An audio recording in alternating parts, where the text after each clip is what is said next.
Good afternoon. Good afternoon. Good evening. Whatever you're gonna see this. What's up? It's your boy Red Spades. We're back for another video.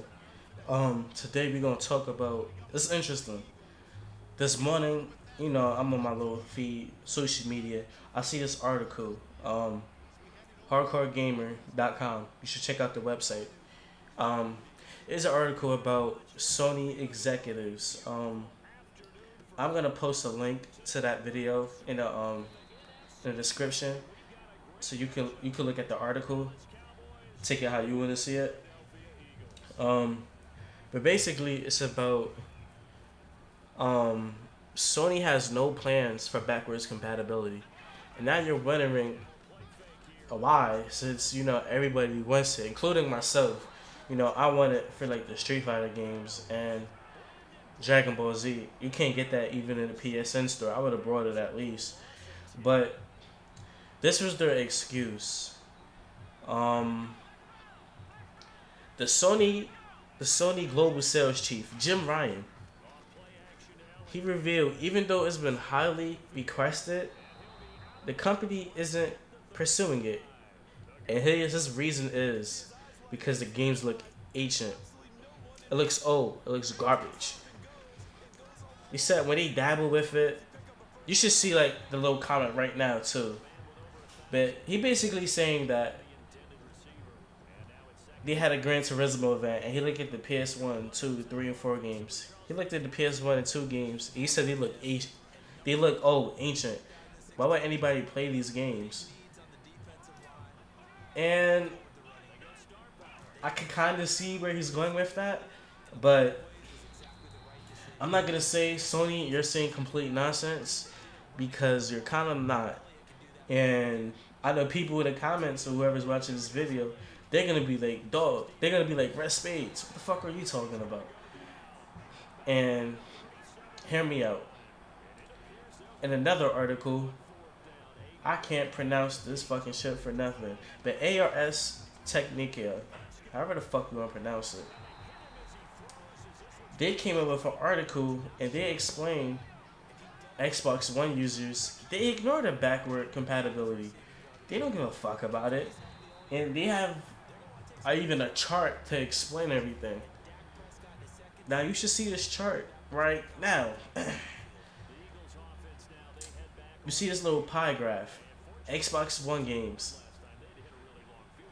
54.7%. 55% gamers are playing Xbox One games. Then you have the Netflix, the YouTube, and other non-game apps is 14.1. Xbox 360 games is only 1.5%. So maybe Sony is looking at this and it is like, why should we just waste our own money, figure out the way how to do this when nobody's gonna even play, nobody's playing it for Xbox. Now, it's kind of posing that argument.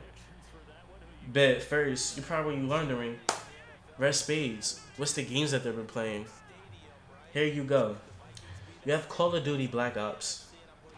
30% is playing Call of Duty Black Ops. Rayman Origins is 14%. You have Skate 3 is 10%. Yeah, he dogged me here. But it's not a bad list of games. And you see this Halo, Burnout, Gears of War 3. So it's not bad in Borderlands. It's not a bad list of games. But you also have to understand, people is not really gravitating to Microsoft because of backwards compatibility. You're gravitating to it, kind of. Not really even gravitating to it, to be real with you. I don't know what the sales are looking right now. I didn't look that up. I should have. But there's more people on PlayStation that's playing new games. And this whole thing is that there's no games to play. So I don't doubt they're going to play the old games as of right now. So you're pushing out your new titles. Your new gamers who's getting these games is not going to get the Xbox One to play your old games. But the reason why I'm saying there's holes in this argument, Sony, you know damn well why. Microsoft had to add backwards compatibility. It's no secret. They was getting the ass smashed in this quote unquote console war. They wasn't selling any fucking games. So they said, fuck, how are we gonna get our stocks back? How are we gonna get our stocks back up? How are we gonna find a way to grab not only PlayStation gamers, but people who's looking into the game? They said, let's add this backwards compatibility.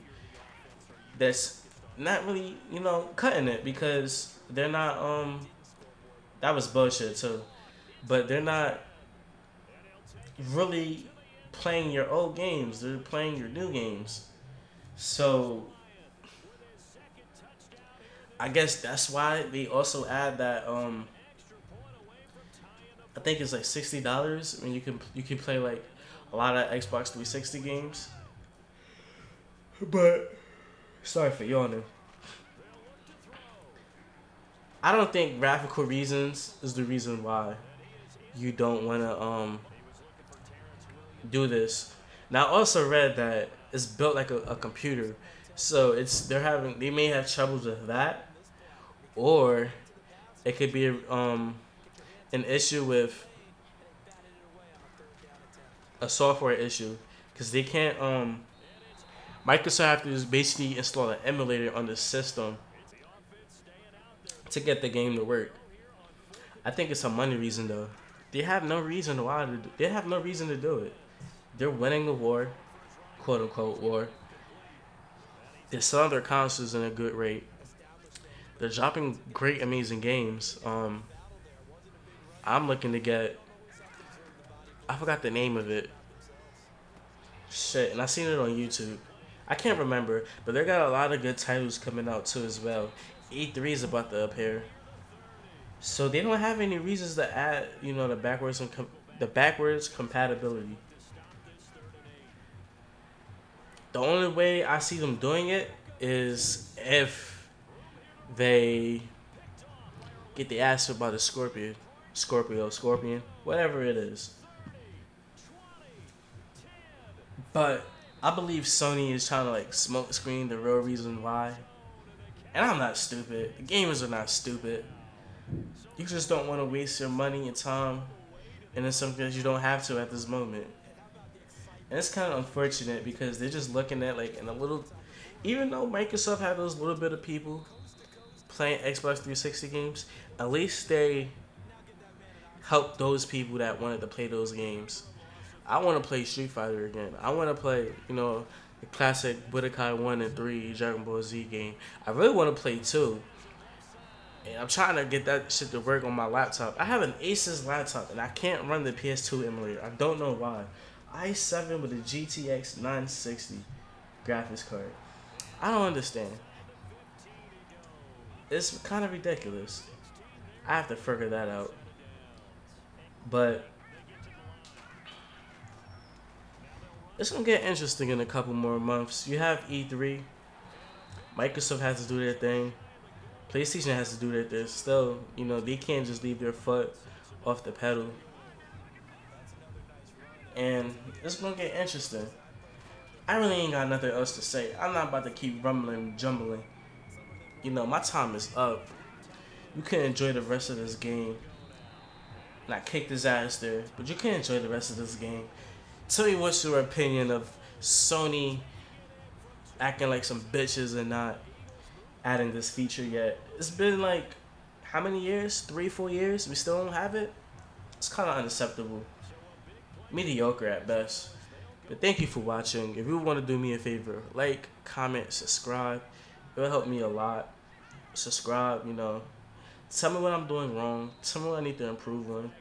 But thank you for watching.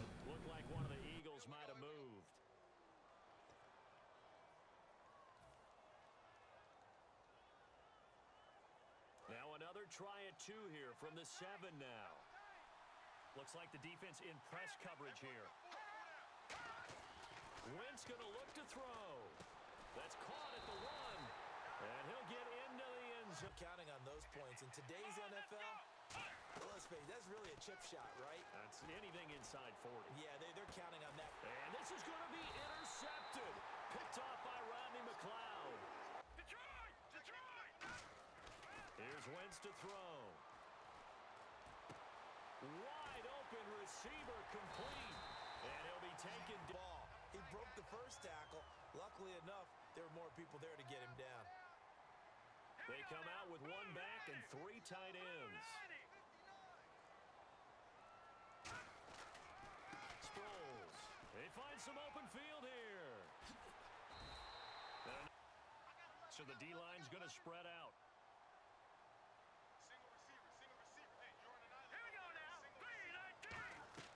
Wentz now on first down.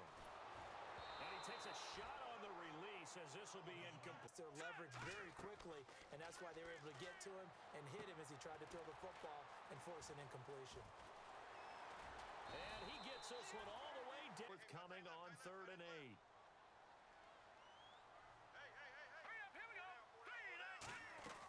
They'll run it now out of the gun. And he is going to lose yardage here. A loss of a yard, and it brings... So the field goal unit is on the field as this is a big spot right here.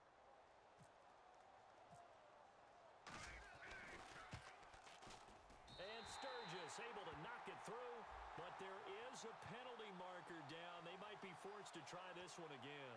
Oh, and you just can't do that. 15 yards.